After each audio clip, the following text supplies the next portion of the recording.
பாரதிய ஜனதா கட்சியில் ஆகஸ்ட் 25, 2020 டெல்லியில் இங்கே வந்து இணைஞ்சு தமிழகத்தில் தமிழக மக்களுக்காக ஒரு 6 ஆண்டு காலம் பணியாற்றுவதற்கு ஒரு பெரிய வாய்ப்பு, அது ஒரு பெரிய பாக்கியமாக நான் கருதுகின்றேன். இன்னைக்கு எந்த இடத்துல இணைஞ்சனோ அதே இடத்துல வந்து மரியாதையோடு, பண்போடு, அன்போடு என்னுடைய பாதை வேறு பாதையில் பயணம் செய்யணும். இலக்குகள் இன்னும் பெரிதாக இருக்கிறது. நிறைய மக்கள் இணைச்சு செயல்படணும். ஒரு புதிய அரசியலை, அடிப்படை கட்டமைப்பை மாற்றக்கூடிய அரசியலை உருவாக்க வேண்டும் என்கின்ற ஒரு எண்ணத்தோடு இன்னைக்கு வந்து ரொம்ப பண்போடு சொல்லிவிட்டு அதே இயக்கத்திலிருந்து வெளியே வருகின்றேன். இது தமிழர் பண்புன்னு கூட வச்சுக்கலாம். வெளியே சென்றாலும் கூட மரியாதையோடு சொல்லிவிட்டு செல்வது நம்முடைய பண்பு என்பதுதான் எனக்கும் இலக்கணமாக இது இருந்திருக்கிறது. இன்றிலிருந்து நம்முடைய ஒரு புதிய பாதை, ஒரு புதிய இயக்கம், ஒரு புதிய பொலிட்டிக்கல் மூமெண்ட், அடிப்படையிலிருந்து ஒரு புதிய பரிமாணத்தோடு, பார்வையோடு பார்க்கக்கூடிய ஒரு விதத்தில் தான் நம்முடைய மூமெண்ட்டை நம்ம ஆரம்பிக்கணும். நீங்கள் எல்லோரும் சேர்ந்து இணைஞ்சு அதை ஆரம்பிக்கணும் அப்படிங்கிறது என்னுடைய பெரிய ஆசைங்க. அதற்கு முன்பு சில விஷயத்தை சொல்லணும். என்னுடைய அரசியல் பாதை என்பது ரொம்ப வளைஞ்சு நெளிஞ்சு இங்கே வந்து உங்கள் முன்னாடி நின்றுட்டுருக்கேன். இது ஈஸி பாத் கிடையாது. ஒரு கிராமத்தில் பிறந்து ஒரு சாதாரண குடும்பத்தில், விவசாய குடும்பத்திலிருந்து வந்து ஒரு காமன் மேன் அரசியலுக்கு வர்றதே நம்ம ஊரில் நாம் ஒதுங்கிக்குவோம், வரமாட்டோம். பட் அதே போல் என்னுடைய பாதையும் கூட 2009 கேப்டன் விஜயகாந்த் அவர்களுடைய கட்சியில் தேமுதிகவில் ஐஎம் லக்னோவில் படிக்கும் பொழுது ஒரு இன்டர்ன்ஷிப்பாக 3 மாத காலம் ஆரம்பித்து, அதன் பிறகு 10 ஆண்டு காலம் கழித்து பாரதிய ஜனதா கட்சியில் ஆரம்பித்து 6 ஆண்டுகள் பாரதிய ஜனதா கட்சியிலிருந்து இன்னைக்கு தனித்துவமாக நம்முடைய இயக்கத்தை மக்கள் முன்னாடி வைக்கணும். உங்கள் முன்னாடி நிற்கிறேன். 25 வயசில் எனக்கு அந்த இன்டர்ன்ஷிப் திரு விஜயகாந்த் அவங்ககிட்ட செய்கிறக்கு ஒரு பெரிய பாக்கியம். அன்னைக்கு அரசியல்னால் என்னன்னே தெரியாமல் ஒரு புதிய அரசியலை தமிழகத்தில் கொண்டு வர முடியுமான்னு யோசித்த தருணம். இன்றைக்கி வயது 42, கிட்டத்தட்ட 17 ஆண்டுகள் போராடிக்கிட்டே இருக்கிறேன். ஒரு புதிய பாதை உருவாக்க முடியுமா, ஒரு பெட்டர் பாலிடிக்ஸ், ஒரு பெட்டர் சொசைட்டி கொண்டு வர முடியுமா. அதே நேரத்தில் நிறைய யூகங்கள், நிறைய பேர் நிறையா சொல்கிறனால இதே டெல்லியில் ஆகஸ்ட் 24, 2020 பிஜேபியில் இணைய வரும் பொழுது சூப்பர் ஸ்டார் ரஜினிகாந்த் அவங்க எனக்கு ஃபோன் பண்ணாங்க. எனக்கும் அவருக்குமான நட்பு கிட்டத்தட்ட நான் பதவியிலிருந்து வந்த பிறகு ஒரு நட்பு. நிறைய அவர்கிட்ட பேசுவேன். அவருடைய அரசியல் பாதை எப்படி இருக்கணும் அப்படின்லாம் பேசியிருக்கேன். அப்போ திரு சூப்பர் ஸ்டார் அவர்கள் இங்கே டெல்லியிலிருந்து திரும்ப வரணும், அவருடைய இயக்கத்தில் இணைய வேண்டும் என்ற வேண்டுகோளை ஆகஸ்ட் 24 ஒரு நாளைக்கு முன்னாடி பிஜேபியில் சேரும் பொழுது வைத்த பொழுது 3 விஷயம்தான் என் கண் முன்னாடி இருந்துச்சுங்க. தமிழ்நாட்டுக்கு எது நல்லது, அது எந்த மாற்று கருத்தும் இல்லை. சூப்பர் ஸ்டார் அரசியலுக்கு வர்றதுதான் தமிழ்நாட்டுக்கு நல்லது. சூப்பர் ஸ்டாருக்கு என்ன நல்லது, அவர் அரசியலுக்கு வராமல் இருக்கிறது தான் அவருக்கு நல்லது. கோவிட் காலகட்டத்தில் அவருக்கு இருக்கக்கூடிய உடல் பிரச்சனைகள், அதையே பார்த்துக்கணும். முதல்ல அவர் ஆரோக்கியமாக சந்தோஷமாக இருக்கணும். அண்ணாமலைக்கு எது நல்லது, பாரதிய ஜனதா கட்சியில் இணைகின்றேன் என்கின்ற வாக்குறுதியை திரு சந்தோஷ் ஐயா கிட்ட கொடுத்தேன், ஒரு ப்ராமிஸ் கொடுத்தேன். அதை பிரேக் பண்ணக்கூடாது அப்படிங்கிறதுல நான் தெளிவாக இருந்தேன். ஸோ 3 கான்ஃப்ளிக்ட் இங்கே இருக்கும் பொழுது, ஸோ ஒரு நாள் இந்த கட்சியில் இணைவதற்கு முன்பாகவே முழு கான்ஃப்ளிக்ட்டு. அன்றைக்கே ரஜினிகாந்த் ஐயா பேசி அந்த ஃபோன் காலுக்கு முதல் முறையாக மறுத்து, ஐயா மன்னிச்சுக்கங்க என்னால் வர முடியாது என்று சொல்லி பாரதிய ஜனதா கட்சியில் அடுத்த நாள் இணைத்துக் கொண்டேன். அதன் பிறகு சூப்பர் ஸ்டார் அவங்கள பார்த்து மன்னிப்பு கேட்டேன். அவரும் பெருந்தன்மையாக அவருடைய அரசியல் பாதையை அவரும் பெருந்தன்மையாக அடுத்து தீர்மானித்தார். எதுக்கு இதை நான் சொல்கிறேன் அப்படின்னாங்க, சில யூகங்களுக்கெல்லாம் என்று முற்றுப்புள்ளியை வைக்க வேண்டும் என்பதற்காக மட்டும்தான் இதை நான் சொல்கிறேங்க, வேறு எந்த காரணமும் கிடையாது. இன்றைக்கும் சூப்பர் ஸ்டார் அவர்கள் மீது பெரும் மதிப்பும் மரியாதையும் வைத்திருக்கக்கூடிய மனிதன் நான். அதே நேரத்தில் பாரதிய ஜனதா கட்சியை பொறுத்தவரை இந்த 6 ஆண்டு காலத்தில் எப்பொழுதும் ஒரு விஷயத்தை விட்டுக் கொடுத்தது கிடையாது. தமிழ்நாட்டினுடைய அடையாளத்தை விட்டுக் கொடுத்தது கிடையாது, மண்ணை விட்டுக் கொடுத்தது கிடையாது, கலாச்சார பாரம்பரியத்தை விட்டுக் கொடுத்தது கிடையாது, நம்முடைய நீரை விட்டுக் கொடுத்தது கிடையாது. நிறைய பேர் எங்கிட்ட கேட்பாங்க, குறிப்பாக இந்த பகுதி இந்தியாவில் வரும்பொழுது, அண்ணாமலை நீங்கள் தமிழனா இந்தியனா அப்படின்னு கேட்பாங்க. இது எனக்கு ஒரு பெரிய கான்ஃப்ளிக்டிங் கொடுக்கக்கூடிய ஒரு விஷயம். Are you a Tamilian, are you an Indian அப்படி. தமிழ்நாட்டில் என்னுடைய அப்பாவோ அம்மாவோ, என்னோட அம்மா தமிழ்நாட்டை தாண்டி வெளியே வந்ததே கிடையாதுங்க. தமிழ்நாட்டில் மட்டும்தான் இருந்திருக்கிறாங்க. என்னுடைய பாரம்பரியம் எல்லாமே. அப்பா ஒரு முறை தமிழ்நாட்டுக்கு வெளியே சின்ன வயசில் வந்துட்டு போயிருக்கிறாங்க. அங்கேயே ஆண்டு காலமாக இருந்து விவசாயம் செய்யக்கூடிய குடும்பம். எனக்கு முதல் வாய்ப்பு தமிழ்நாட்டை விட்டு வெளியே வந்து லக்னோவில் படிக்கிறதுக்கு, அதன் பிறகு டெல்லியில் இருப்பதற்கு, ஹைதராபாத்தில் 2 ஆண்டு காலம் ட்ரைனிங்கில் இருப்பதற்கு, அதன் பிறகு கர்நாடகாவில் 8-9 ஆண்டு காலம் ஐபிஎஸ் அதிகாரியாக பணி செய்வதற்கு. ஸோ இந்தியா முழுவதுமே கிட்டத்தட்ட அந்த 10-15 ஆண்டுகள் சுற்றிவிட்டேன். அதனால் நான் எப்போதுமே சொல்வேன், நான் ஒரு பெருமை மிகுந்த இந்தியன், ஒரு பாரம்பரிய தமிழன் என்கின்ற அடையாளத்தோடு எல்லாத்துக்கிட்டையுமே சொல்லுவேன். அது இந்த கான்ஃப்ளிக்ட் சில பேர்த்துக்கு ஒரு எட்டர்னல் கான்ஃப்ளிக்ட் ஆச்சு. இன்னைக்கு தமிழ்நாட்டினுடைய அரசியலும் கூட ஒரு பெருமை மிகுந்த தமிழனாக இருக்கணும் அப்படின்னா நான் ஒரு இந்தியன் என்று சொல்ல வேண்டிய அவசியம் இல்லை அப்படின்னு நிறைய கட்சிகள் அங்கே இருக்கிறாங்க. நான் எப்பொழுதுமே தொடர்ந்து சொல்லி கொண்டிருப்பது, இந்தியன் என்கின்ற அடையாளத்தோடு ஒரு பெருமை மிகுந்த தமிழனாகத்தான் எல்லா இடத்துலையும் இருக்கிறேன். அப்படித்தான் இந்த இயக்கத்திலும் இருக்கணும். நாம் ஆரம்பிக்கக்கூடிய இந்த இயக்கத்தில் உங்களோடு பயணம் செய்யணும். தமிழ்நாட்டினுடைய எந்த பிரச்சனையும் கூட முன்னிறுத்தி சமரசம் இல்லாத நம்முடைய தமிழ்நாட்டினுடைய வளர்ச்சியை நாம் எல்லோரும் கொண்டு போகணும். எத்தனையோ பிரச்சனைகள். நான் பாரதிய ஜனதா கட்சியில் இணைந்த பிறகு எல்லா தலைவர்களும் பெரும் ஒத்துழைப்பு தான். இருந்தும் தனியாக போகணும், உள்ளாட்சி தேர்தலில் தனியாக போகணும், தமிழ்நாட்டினுடைய அடையாளத்தோடு பாரதிய ஜனதா கட்சி இருக்கணும், தமிழ்நாட்டினுடைய அடையாளம் மிக முக்கியம் என்பதற்காகத்தான் அன்னைக்கு தலைவர் திரு ஜே.பி. நட்டா அவர்கள் நிறைய பேர்த்துக்கிட்ட பேசி நாம உள்ளாட்சி தேர்தல் தனியாக போகணும், அதே போல தான் லோக்சபா தனியாக போகணும். ஏதோ தனிப்பட்ட முறையில் எனக்கும் இன்னொரு கட்சிக்கும் பிரச்சனை இல்லைங்க. பாரதிய ஜனதா கட்சி ஒரு தமிழர் அடையாளத்தோடு களத்தில் இருந்தால் மட்டும்தான் அது தமிழர் நலத்தை முன்னிறுத்தக்கூடிய கட்சியாக இந்திய அடையாளத்தோடு இருக்க முடியும் என்கின்ற ஒற்றை நம்பிக்கை மட்டும்தான். டங்ஸ்டன் பிரச்சனையாக இருக்கட்டும், அதை கத்தி கூச்சல் போடாமல் அதை பொறுமையாக ஒரு இடத்திற்கும் சென்று நம்முடைய கட்சி அதை நம்ம சரி செஞ்சு கொடுத்தோம். மீத்தேன் ஹைட்ரோ கார்பன் திட்டமாக இருக்கட்டும், நிலக்கரி சுரங்கம் திட்டமாக இருக்கட்டும், எதாக இருந்தாலும் கூட, ஏன் மேகதாத்து அணையில் இன்னைக்கு கர்நாடகாவில் எப்படி டி.கே. சிவகுமார் அவர்கள் சொல்கிறார்களோ அன்னைக்கு நாங்கள் அணை கட்டியே தீர்வோம் என்று சொன்ன பொழுது தமிழ்நாட்டினுடைய பாரதிய ஜனதா கட்சி கர்நாடகாவில் ஆட்சியில் இருந்த நம்முடைய பாரதிய ஜனதா கட்சியை அன்னைக்கு எதிர்த்து நாம உண்ணாவிரதம் தஞ்சாவூரில் இருந்தோம். எப்பொழுதும் எந்த உரிமையும் விட்டு கொடுக்கல. அதே நேரத்தில் அந்த கான்ஃப்ளிக்டை பொறுத்த வரைக்கும் கத்தி கூச்சல் போட வேண்டும் என்கின்ற அவசியம் இல்லை. பொறுமையாக பாந்தவியமாக பேசி நம்ம உரிமையை விட்டு கொடுக்காம செயலாற்ற முடியும் என்பதை ஒரு நாளும் கூட எனக்கு கிடைத்த பொறுப்புகளில் உங்களுக்கு நான் அதை காட்டிக்கிட்டே தான் வந்திருக்கேன். அதனால் இன்னைக்கு திரு மோடி ஐயா அவர்கள் மீது மிகப்பெரிய ஒரு மரியாதை வைத்திருக்கக்கூடிய மனிதன் நான். நாட்டினுடைய பிரதமர், இந்த நாட்டை பாதுகாத்து கொண்டிருக்கக்கூடிய மனிதர். ஆனால் ஒரு லெவல் வரும் பொழுதுங்க, இந்த சின்ன சின்ன பிரச்சனைகள் அப்படியே சேர்ந்து வரும் பொழுது தொடர்ந்து நாமும் அவர்களுக்கு பிரச்சனையாக இருக்கக்கூடாது. ஒரு பிரச்சனையை எடுத்துகிட்டு போய் இங்கே பாருங்கள் இந்த பிரச்சனை, இந்த பாருங்கள் இந்த பிரச்சனை, இந்த பாருங்கள் அந்த பிரச்சனை, ஒரு அளவுக்கு தாங்க நம்ம சொல்ல முடியும். அதனால தான் பொறுமையாக பாரதிய ஜனதா கட்சியினுடைய முக்கிய தலைவர்களை பார்த்து மிக பொறுமையாக, இது இன்னைக்கு கான்வர்சேஷன் 3 நாளாக நடக்கலைங்க. இதை கிட்டத்தட்ட நான் 1 ஆண்டு காலமாக பாரதிய ஜனதா கட்சியினுடைய தலைவர்கள்ட்ட சொல்கிறேன். 18 மாதங்களாக எனக்கு இருக்கக்கூடிய கருத்து வேறுபாடுகளை மிக பொறுமையாக, வெளியில் கத்தி கூச்சல் போடாமல் மிக பொறுமையாக 18 மாதங்களாக எல்லா இடத்துலையும் சொல்லிக்கிட்டே வர்றேன்.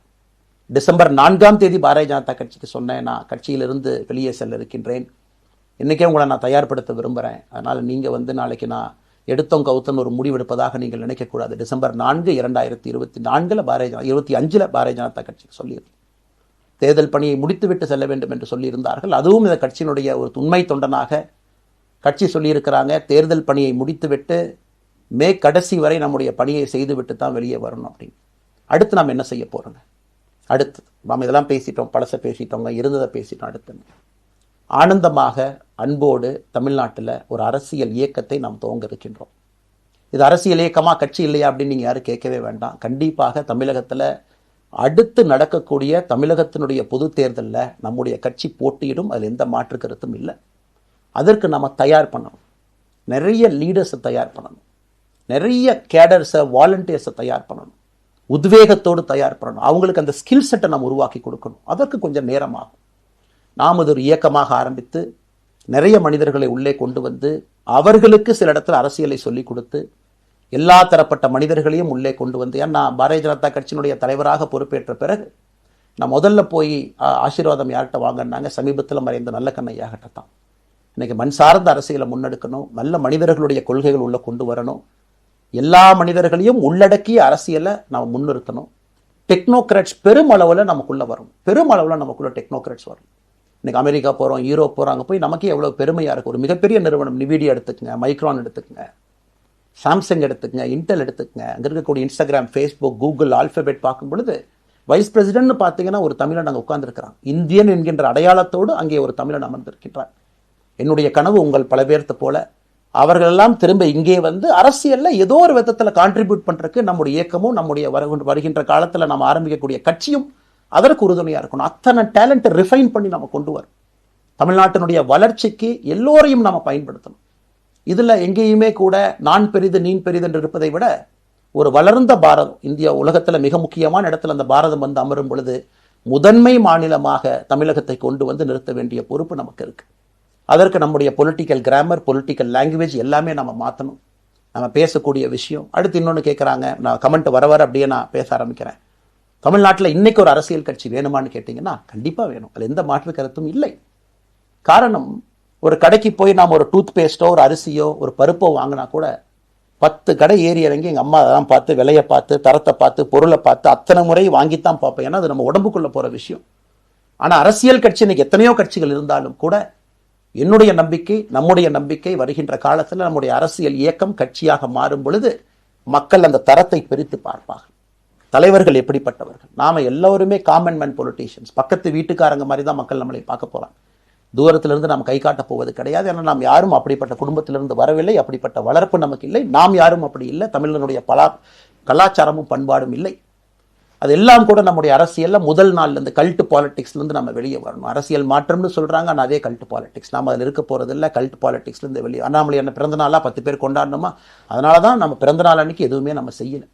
என்னுடைய பிறந்தநாள் என்பது உங்கள் பிறந்தநாளை போல ஒரு நாள். நான் அரசியல் வருவதை என் பிறந்தநாளை எப்பவுமே கொண்டாடினது கிடையாது. அரசியல் வந்ததுக்காக சில பேர் போஸ்ட் அடிச்சு ஒட்டுறான். அந்த கலாச்சாரத்தையும் உடைக்க வேண்டும் என்பதற்காகத்தான் நேற்று நம்ம எதுவுமே பேசலைங்க, இன்னைக்கு நம்ம பேசுறோம். இந்த கல்ட் பாலிடிக்ஸ்ல இருந்து வெளியே வரணும். ஒரு காமன் மேன் பாலிடிக்ஸை முன்னிறுத்தணும். சமரசம் இல்லாத கொள்கை இருக்கக்கூடிய இயக்கமாக அது கட்சியாக முன்னாடி வரணும். அவ்வளவு குவாலிட்டியான லீடர்ஸை நம்ம பில்ட் பண்ணணும். ஒரு முதலமைச்சர் தமிழகத்தை மாற்ற முடியுமான்னு கேட்டீங்கன்னா கண்டிப்பா முடியாது. முதலமைச்சர் இருக்கக்கூடிய 35 கேபினெட் அமைச்சர்கள் மாற்ற முடியுமான்னு கேட்டா கண்டிப்பா முடியாது. 234 சட்டமன்ற உறுப்பினர்கள் மாற்ற முடியுமான்னு கேட்டா முடியாது. 39 பாராளுமன்ற உறுப்பினர்கள் மாற்ற முடியுமான்னு கேட்டீங்கன்னா முடியாதுங்க. அவர்களோடு உள்ளாட்சி பிரதிநிதிகளாக இருக்கக்கூடிய கிட்டத்தட்ட 30,000க்கும் மேற்பட்ட பிரதிநிதிகள், பஞ்சாயத்து தலைவரிலிருந்து ஆரம்பித்து கவுன்சிலர்லேருந்து ஒரு கார்பரேஷன் கவுன்சிலர்லேருந்து மேயர்லேருந்து, நம்முடைய நோக்கம் எல்லா இடத்துலையும் கிளீன் பாலிடிக்ஸ் கொண்டு வரும், எல்லா இடத்துலையும் கிளீன் கவர்னன்ஸ் கொண்டு வரும், எல்லா இடத்துலையும் ஹானஸ்ட், எஃபிஷியன்ட், கேப்பபிள், வேலையை செய்து முடிக்கக்கூடிய திறன் படைத்த தலைவர்கள் அங்கே கொண்டு வந்து வைக்கணும். அதே நேரத்தில் பாலிடிக்ஸ் என்பது ஒரு ஃபேமிலிக்கு மட்டுமல்ல, தொடர்ந்து நாம மட்டும் இருப்போம் அப்படி இல்லைங்க. நம்ம இயக்கம் கட்சியாக மாறும் பொழுது உங்கள்கிட்டலாம் பேசி நம்ம டேர்ம் லிமிட் கொண்டு வரோம். நாம் ஒரு வித்தியாசமான கட்சினா எல்லோருக்கும் வாய்ப்பு கொடுக்கணும். 140 கோடி மக்கள் வசிக்கக்கூடிய அந்த நாட்டில், தமிழகத்தில் கிட்டத்தட்ட 8 கோடி பேர்த்துக்கு நாம் இருக்கோம். 5.5 கோடிக்கு மேற்பட்ட வாக்காளர்கள் இருக்கும் பொழுது எல்லோரையும் அரசியலுக்கு வாய்ப்பு கொடுக்கணும். டேர்ம் லிமிட் கொண்டு வரணும். எத்தனை முறை எம்எல்ஏவாக இருக்கணும், எத்தனை முறை எம்பியா இருக்கணும், எல்லோருக்கும் அது பொருந்தும், எனக்கும் அது உட்பட. The permanent leaders, permanent MLAs, permanent ministers, permanent MPs, அதை நம்ம உடைக்க போறோம். அது எந்த மாற்று கருத்தும் இல்லை. அது என்னை ஆரம்பித்து முதல் மனிதனாக இந்த இயக்கத்தில் இணைத்துக் கொண்டிருக்கக்கூடிய என்னை, ஒரு சாதாரண ஒரு மனிதராக என்னை ஏற்றுக் கொண்டிருக்கக்கூடிய ஒரு காமன் மேன் என்னை ஆரம்பித்து எல்லோருக்கும் இது பொருந்தும். இதை நாம இந்த இயக்கம் கட்சியாக மாறுகின்ற முதல் நாள்ல நம்ம சொல்ல போறோம். No chair is permanent for anybody. அதில் நம்ம ரொம்ப தெளிவாக இருக்கின்றோம். புதியவர்கள் வரணும், வந்துகிட்டே இருக்கணும். It should flow like a water. New ideas வரணும், அந்த ஸ்ட்ரீம் போய்கிட்டே இருக்கணும். நம்மை தாண்டி இந்த இயக்கம் நிற்கணும். This movement should stand beyond us, not in name but in purpose and pursuit of excellence. இதெல்லாம் ஏதோ அண்ணாமலை அப்படிங்கிற பேர் கிடையாதுங்க. அதனால தான் ரொம்ப யோசிச்சு நாம கொண்டு வந்திருக்கோம். www.vetheleader.org அப்படிங்கிற அமைப்பு ஏற்கனவே 2020 நாங்கள் எல்லாம் சேர்ந்து ஆரம்பித்த அமைப்பு. நான் பேசி முடிச்சோன்னா அந்த லிங்க் உங்களுக்கு லைவாக வந்துடும். vetheleader.org நீங்கள் உங்களை வாலண்டியராக இன்னைக்கு பொலிட்டிக்கல் ஒரு மூமெண்ட்டில் உங்களை நீங்கள் நினைச்சுக்கணும். நாம எல்லோரும் ஒன்று சேர்ந்து பேசுவோம். அதனால தான் இன்னைக்கு கோயம்புத்தூரில் இன்னொரு அறிவிப்பும் கூட கொடுக்கணும். எல்லாத்தையும் டைரக்டாக எப்படி நம்ம பாலிடிக்ஸ்குள்ளே கொண்டு வர போகிறோம். APJ Abdul Kalam centre for ethics and politics, APJ Abdul Kalam ஐயாவுடைய பேரில் கோயம்புத்தூரில் வீத லீடர்ஸ்க்கு கீழே நாம பாலிடிக்ஸ்ல எத்திக்ஸ்க்காக ஒரு சென்டர் ஆரம்பித்து வருகின்றவங்க எல்லாமே இதுக்குள்ள ட்ரெயின் ஆகி தான் வெளியே வருவாங்க. உள்ளாட்சி தேர்தலில் நிற்கிறாங்க, they will get trained, come and stand in local body election. MLA election நிற்கிறாங்க, they will get trained, they will come and stand in election. அவங்க எங்க நின்னாலும் கூட ஒரு ப்ராசஸ்ல நாம் அவங்கள ட்ரெயின் பண்ணி, அவங்கள ஷேப் பண்ணி, ஒரு கம்யூனிட்டியினுடைய நீட்ஸ் அண்டர்ஸ்டாண்ட் பண்ணி அரசியல் செய்யக்கூடிய மனிதர்களாக நாம் அவங்கள கொண்டு வர போறோம். நாம் யாருக்கும் போட்டி கிடையாது. ஆளுங்கட்சி இருக்கு, நிறைய எதிர்கட்சி இருக்கு, எல்லோரும் இருக்கட்டும், சந்தோஷமா இருக்கட்டும், அவங்கவுங்க கொள்கையை சொல்லட்டும். நம்முடைய கொள்கையும் வருகின்ற காலத்தில் நம்ம எல்லோரும் இணைஞ்சு நம்ம கொள்கையை சொல்ல போறோம். இன்னைக்கு நான் ஏபிஜே அப்துல் கலாம் ஐயா அப்படிங்கிற பேரை உங்க முன்னாடி சொன்னதுக்கான காரணம் என்னன்னா, அவரை நான் மாணவனா பார்த்திருக்கிறேன், ஐபிஎஸ் அதிகாரியா பார்த்திருக்கிறேன், கேள்விகள் கேட்டிருக்கேன், லைவா அவர் பேசினதை கேட்டிருக்கேன். அவர் சொன்ன அத்தனை கான்செப்ட் இன்னைக்கு நமக்கு எப்போ பொருந்தோம், இன்னைக்கு பொருந்தும். எப்பவோ சொன்னார் விஷன் 2020, எப்போ சொன்னாருங்க? 2020. நம்ம 2020 2000 சொன்னார். நாம அந்த கோல் போஸ்ட் அப்படியே மாத்திட்டோம். அது மட்டும் இல்லை, அன்னைக்கு சொன்னாரு கிராமப்புறத்திலிருந்து நகரத்துக்கு யாரும் போகக்கூடாதுன்னா புறா providing urban amenities and rural areas, கிராமப்புறத்தில் அவ்வளவு ஃபெசிலிட்டியை கொண்டு வரணும். அது எல்லாம் கூட இன்னைக்கு யாருக்கு பொருந்ததோ இல்லையோ நம்முடைய சமுதாயத்துக்கு பொருந்தும். அவ்வளவு விஷயங்கள் சொல்லியிருக்கக்கூடிய ஏபிஜே அப்துல் கலாம் ஐயா நமக்கு மிக முக்கியமானவர். அவருடைய கருத்தியல் நமக்கு மிக மிக முக்கியமானது. ஒரு தேசிய மனிதராக, பெருமை மிகுந்த தமிழனாக வாழ்ந்து மறைந்திருக்கக்கூடிய ஒரு அற்புதமான மனிதர். நிறைய நம்முடைய தலைவர்கள் இருக்காங்க. அத்தனை கொள்கைகளும் வேண்டும். ஒரு ஐடியாலஜி பார்த்தீங்கன்னா இட் ரைசஸ் அண்ட் ஃபால்ஸ். எந்த ஐடியாலஜியும் பெர்மனன்ட் நான் பிடிச்சிருப்பேன். கம்யூனிசம் 100 ஆண்டுகளுக்கு முன்பு எப்படி இருந்த ideology, for right movements, for left movement, centrist movement, liberal movement, ஒரு அரசியல் சரித்திரத்தை பார்க்கும் பொழுது அந்த ஐடியாலஜி தன்னைத்தானே மாற்றிக்கொள்ளவில்லை என்றால், அடுத்த தலைமுறைக்கு தேவையான வசதியை செய்து கொடுக்கவில்லை என்றால், அது எந்த ஐடியாலஜியாக இருந்தாலும் அது அழியும் என்பதுதான் காலத்தினுடைய கட்டாயம் நம்ம பார்த்துக்கிட்டு இருக்கோம். நாம் அதை தாண்டி நிற்கணும். நம்ம மூமெண்ட் அதையெல்லாம் தாண்டி மக்கள்கிட்ட நிற்கணும். இத்தனை பேர்த்த நம்ம எடுத்துகிட்டு போகணும். பெரிய ரிஸ்க் தாங்க, இது சாதாரண வேலை இல்லை. நம்ம எல்லோருமே மிடில் கிளாஸ் தான், காமன் பீப்புள் தான். நமக்கு ஒரு பெடிகிரி கிடையாது, பிஸ்னஸ் நம்ம அதில் பெருசாக அதுலேருந்து வரல, நமக்கு ஒரு ஸ்டார் வேல்யூ கிடையாது, ஒரு பெரிய பாரம்பரியமான அரசியல் கட்சி ஆரம்பித்து நம்ம கையில் யாரும் தூக்கி கொடுக்கல. நாம் எல்லோரும் கஷ்டப்பட்டு ஒரு படியாக தான் அந்த மூமெண்ட்டை கொண்டு போகணும். அதனால் என்னோடு வர நினைக்கக்கூடிய எல்லோருக்கும் என்னுடைய அன்பு வேண்டுகோள், கொஞ்சம் பொறுமை, கொஞ்சம் நிதானம். ஏன்னா ஒரு செங்கல் எடுத்து வைக்கும் பொழுது அது ஐடியலிசத்தோடு வைக்கிறோம், நேர்மையோடு வைக்கிறோம். தமிழகத்திற்கு ஒரு மாற்றத்தை கொடுக்க வேண்டும் என்கின்ற நோக்கத்தில் அந்த செங்கலை வைக்கும் பொழுது அந்த செங்கலுக்கு கியூரிங் ஆகிறதுக்கு ஒரு டைம் வேணும். அந்த செங்கல் பிடிமானத்தோடு நிற்கணும். அதன் பிறகுதான் அந்த பில்டிங் நிற்கும். இல்லாட்ட அடிக்கக்கூடிய புயல் காட்டுக்கு சாயக்கூடிய பில்டிங்கை நம்ம கட்ட போகிறது இல்லைங்க. அதனால் எல்லோருக்கும் நிறைய பேர் மெசேஜ் போடுறீங்க, மாற்றுக் கட்சியில் இருக்க உடனே கிளம்பி வரட்டுமா. எல்லோரும் சந்தோஷம். wetheLeader.org எல்லோரும் இணைஞ்சு இயக்கமாக அது விரைவில் சரியான நேரத்தில் நாம் அந்த மசில், ஜிம்முக்கு போனால் கூட நேரடியாக 50 கிலோ தூக்க முடியாதுங்க, 10 கிலோலேருந்து 50 கிலோக்கு போகும். நாம் அந்த மசிலை பில்டு பண்ணி அந்த மெட்டில் ஃபைபரை நம்முடைய தோழர்களுக்கு நம்ம பில்டு பண்ண உடனே அது பொலிட்டிக்கல் பார்ட்டியாக அது மாறும். அதுவரை பொறுமை பொறுமை பொறுமை. அவசரமாக ஒரு வெயிட்டை தூக்கி முதுகு பிடிச்சி கால் பிடிக்கிறத விட சரியாக ஒரு திசையிலும் அதை கொண்டு போய் இதை பக்காவான முறையில் நம்ம அதை செய்வோம். அதனால் இன்றிலிருந்து நம்முடைய wetheLeaders.org அதில் மூமெண்ட் நம்ம ஆரம்பிக்கிறோம். கோயம்புத்தூரில் ஏபிஜே அப்துல் கலாம் ஐயாவோட பேரில் centre for ethics and politics அதை உருவாக்குறோம். உள்ளாட்சி தேர்தலுக்கு நிறைய மனிதர்களை இங்கிருந்து நம்ம அனுப்புகிறோம். அவங்க உள்ளாட்சி பிரதிநிதிகளாக வர்றாங்க. குட் பாலிட்டிக்ஸை நம்ம சொல்லிக்கிட்டே வர்றோம். அதனால தான் நான் அடிக்கடி சொல்லுவாங்க, நாம மாறுவோம், மாற்றம் தானாக நடக்கும். ஸோ அதனால தான் நம்முடைய இந்த மூமெண்ட்டினுடைய கொள்கையே மாறுவோம், மாற்றுவோம். Let us also change to bring change. இந்த ரெண்டையும் செய்வோம். யாரும் இதுவும் வன்மம் கிடையாது. அதே நேரத்தில் நம்முடைய சமூக வலைதளத்தில் இருக்கக்கூடியவங்களை நான் வாரியர்ஸ்னு சொல்லிங்க, you are the change agents. என்னை பொறுத்தவரை ஒரு மாற்றத்தை கொடுக்கக்கூடியவங்க நீங்கள். சண்டை களத்தில் சண்டை போடுறது நம்ம வேலை இல்லைங்க, மாற்றத்தை கொடுக்கக்கூடியது நம்முடைய வேலை. கடந்து வந்த பாதையை திரும்பி பார்க்கும் பொழுது கொஞ்சம் சந்தோஷத்தோடு, அதே நேரத்தில் யாரெல்லாம் கைப்பிடிச்சு இவ்வளோ தூரம் கூட்டிகிட்டு வந்தாங்களோ அவர்களுக்கு நன்றி உணர்வோடு, நம்ம முன்னாடி செல்லக்கூடிய பாதை இதுவரை வந்த பாதையிலிருந்து கொஞ்சம் மாறுபட்டு இருந்தாலும் நம்முடைய அனுபவத்தை வைத்து அதற்காக யாரையும் திட்டி தீர்க்கணும்னு அவசியம் இல்லை. சமூக வலைதளத்தில் நாம் ரொம்ப ரெஸ்பான்சிபிளாக இருப்போம். தமிழ்நாட்டில் நிகழக்கூடிய பிரச்சனை, என்ன கமெண்ட் வேணாலும் யார் வேணாலும் போடலாம், பேசலாம்.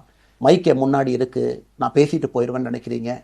பாதிக்கப்படுறவங்க பின்னாடி ஒரு குடும்பம் இருக்குது, குட்டி இருக்குது, குழந்தை இருக்குது, அவங்களுக்கும் ஒரு தனி அடையாளம் இருக்குது. அது என் சைட்லேருந்து தெரியாமல் ஏதாவது தவறு நடந்திருந்தாலும் கூட, என்னை ஆதரித்து செய்பவர்கள் ஏதாவது தவறு செய்திருந்தாலும் கூட அதற்காக இந்த நேரத்தில் நான் மன்னிப்பும் கேட்டுக்கிறேன். இப்போ இருந்து நம்முடைய பாதை, முன்னாடி செல்லக்கூடிய பாதை என்பது மக்களுக்கான பாதை, ஒரு பாசிட்டிவான பாத். காமன் மேன் பாலிட்டிக்ஸை நம்ம பில்ட் பண்ணுறோம், ஃபவுண்டேஷனோடு மேலே வரப்போகிறோம். தமிழ்நாட்டை எல்லா இடத்திலும் கூட கீழிருந்து மேலே வரை அந்த மாற்றத்தை கொண்டு வர போகிறோம். அதனால தான் நான் இன்ஸ்டாகிராம் லைவ்ல வந்தேன். ஒரு புதிய தலைமுறையை நம்ம அரசியலுக்குள்ள கொண்டு வரணும். அவங்களை ஒதுக்கி வைக்க முடியாது. ஏன் அப்படி ஓட்டு போடுறாங்க, ஏன் அப்படி ஓட்டு போடுறாங்க கேட்க முடியாது. They are hungry for change. மாற்றம் வேண்டும் என்று துடித்துக் கொண்டிருக்கின்றார். உடனே நடக்கணும். யூரோப்பியன் கண்ட்ரி போறாங்க, டூர் பார்க்குறாங்க, சோஷியல் மீடியா பார்க்குறாங்க. தமிழ்நாட்டில் ஏன் நாளைக்கு காலையில் நடக்கலைங்க? அதே நேரத்தில் நம்முடைய பெரியவர்கள் எத்தனையோ பேர் நான் பார்க்குறேன். வயசான நம்முடைய பெரியவர்கள் நடந்து போறது கூட இன்னைக்கு ஒரு பார்க் நமக்கு கிடையாது. சாயந்தரம் ஆனந்தமா இத்தனை காலமாக உழைத்து விட்டு வீட்டில் இருக்கிறாங்க. ஓய்வெடுக்கக்கூடிய நேரத்தில் கூட ஒரு கிரீன் ஸ்பேஸ் அர்பன் ஏரியால கிடையாது, ரூரல் ஏரியால கிடையாது. இத்தனை 60 ஆண்டு காலம் இந்த நாட்டில் வாழ்ந்தும் கூட கடைசி 20 ஆண்டுகள் நிம்மதியாக இருப்பதற்கான கட்டமைப்பை நம்ம உருவாக்கல. ஸோ எல்லாத்தையும் நம்ம யோசிக்கணும். ஒரு பக்கம் ஜென்சி, ஜென் ஆல்ஃபா யூத் இருக்கான், அந்த வேகத்துக்கு தீனி போகணும். இன்னொரு பக்கம் வயதான பெரியவர்கள், முதிர்ச்சி அடைந்தவர்கள், பக்குவப்பட்டவர்கள் இருக்கிறாங்க. அவங்களுடைய கடைசி காலத்தை பக்குவமாக வாழ்வதற்கான வசதியை நாம் ஏற்படுத்தி கொடுக்கணும். அதனால் ரொம்ப நேரம் நான் பேசிக்கிட்டே போலிங்க. அதனால் நிச்சயமாக வருகின்ற காலத்தில் நிறைய பேசுவோம், நிறைய விஷயங்களை நாம் பேசுவோம், நிறைய விஷயங்களை பகிர்ந்து கொள்வோம். அதனால் நிச்சயமாக நமக்கு நல்லது நடக்கும். இன்னொரு கேள்வி கேட்டிருக்கீங்க, ஏன்னா நான் பேச பேச அது அப்படியே மேலே வந்துட்டு இருக்கேன். எனக்கு இது புதுசுங்க, அப்படியே நானும் மேனேஜ் பண்ணி பேசிகிட்டு இருக்கேன். உங்களுக்கும் பிரதமருக்கும் இருக்கக்கூடிய முடிவு, நம்முடைய பிரதமர் மோடி அவர்கள் நம்முடைய பிரதமர், அந்த கௌரவம் இருக்கும். ஆனால் பாரதிய ஜனதா கட்சியிலிருந்து ஒரு விஷயத்தை நம்ம டிஸ்அக்ரி பண்ணுறோன்னா கம்பீரமாக ஸ்ட்ரெயிட்டாக நம்ம டிஸ்அக்ரி பண்ணுவோம். 3 மொழி கொள்கை சமீபத்தில் கொண்டு வந்திருக்கக்கூடிய டைம் டேபிளில் மாற்றம் 2029 தான் 9ஆம் கிளாஸ் பசங்க 3வது மொழியை படிச்சிருக்கூடாது, 2020 மாற்றிய பொழுது நான் குரல் கொடுத்தேன். அதில் எந்த மாற்று கருத்தும் இல்லை. நாம் அப்போஸ் பண்றதுக்காக யாரையும் அப்போஸ் பண்ண மாட்டாங்க, எதிர்ப்பதற்காக நம்முடைய அரசியல் கிடையாது. எப்படி திமுகவை பார்க்கின்றோமோ, எப்படி அதிமுகவை பார்க்கின்றோமோ, எப்படி டிவிகேவை பார்க்கிறோமோ, எப்படி அண்ணன் சீமான் அவர்களை பார்க்கிறோமோ, எப்படி அண்ணன் அன்புமணி அவர்களை பார்க்கிறோமோ, எப்படி இங்க இருக்கக்கூடிய எல்லா தலைவர்கள், அண்ணன் ஜி கே வாசன் அவர்கள், ஏசி சண்முகம் அவர்கள், பாரிவேந்தர் அவர்கள், ஜான் பாண்டியன் அவர்கள், எல்லா கிருஷ்ணசாமி ஐயா அவர்கள், ஐயா வைகோ அவர்கள், அம்மா பிரேமலதா அவர்கள், எல்லா தமிழகத்தில் இருக்கக்கூடிய எல்லா அரசியல் கட்சியினுடைய தலைவர்கள் எப்படி பார்க்கிறோமோ அப்படித்தான் நான் பாரதிய ஜனதா கட்சியை பார்ப்பேன். அதற்காக நம்ம போய் ஒரு வன்மமோ எதுவும் கிடையாது. கட்சி அவங்க கொள்கையை அவங்க முன்னிறுத்த போறாங்க. நம்ம இயக்கத்தினுடைய கொள்கை, நம்ம கட்சியினுடைய கொள்கையை நம்ம முன்னிறுத்த போறோம். யாருக்கும் நாம் போட்டி கிடையாது. மக்கள் முன்னாடி தரம் பார்த்து மக்கள் நம்மை தேர்ந்தெடுப்பார்கள் என்கின்ற நம்பிக்கையோடு மக்கள் முன்னாடி நம்ம நிற்கிறோம். அடுத்து இன்னொரு கேள்வி கேட்டீங்க, அமித்ஷாஜி அவங்கள நீங்க பார்த்தீங்க, போட்டோலாம் வந்துச்சு, என்ன விஷயம் அப்படின்னு. அமித்ஷாஜிட்டையும் அமித்ஷா அவர்கள்ட்டையும் ரொம்ப பொறுமையாக போய் நான் சொன்னேன், இந்த மாதிரி எக்ஸ்பிளைன் பண்ண நான் போகணும். அதே நேரத்தில் நான் யாரிடமும் சண்டை போட்டு விட்டு தமிழகத்தில் உட்காந்து ஐ எம் ரிசைனிங் ஃப்ரம் பார்ட்டின்னு அனுப்புகிற ஆள் நான் கிடையாது. எனக்கு அது பழக்கமும் கிடையாது. வந்து நேராக உங்கள் கண்ணை பார்த்து சொல்லிட்டு, சில தவறுகள் இருந்தாலும் அதையும் சொல்லிவிட்டு போகக்கூடியதான் என் பண்பு. அதை நாகரிகமாக செய்ய முடியும் என்று நினைக்கின்றேன் என்று சொல்லிவிட்டு தான் வெளியே வந்தேன். அப்படி தான் ஒரு தலைவர்கிட்டையும் பண்ணேன். அதை நாம் எப்பொழுதுமே பண்ணுவோம். நாகரிகமான அரசியலை முன்னெடுப்போம். சமூக வலைதளத்தில் ஆபாசம் வேண்டாம். சமூக வலைதளத்தில் நல்லதை பேசுவோம். எல்லோரும் அவங்கவுங்க இடத்துல தமிழ்நாட்டு மக்களுக்கு நல்லது பண்ணட்டும். பொறுமை பொறுமை பொறுமை. கடைசியாக இந்த வார்த்தையை திரும்ப நான் பயன்படுத்துகிறேன். பில்டிங் கட்டுறோம், கீழிருந்து கட்டுறோம், அதை சரியான முறையில் கட்டி எடுத்துகிட்டு போகணும். நம்புங்க, கூட இருங்க. 42 ஆண்டுகள் வளைவிஞ்சு நெலிஞ்சு சுற்றி இன்னைக்கு இந்த இடத்துல உங்கள் முன்னாடி வந்து உட்கார்றேன்.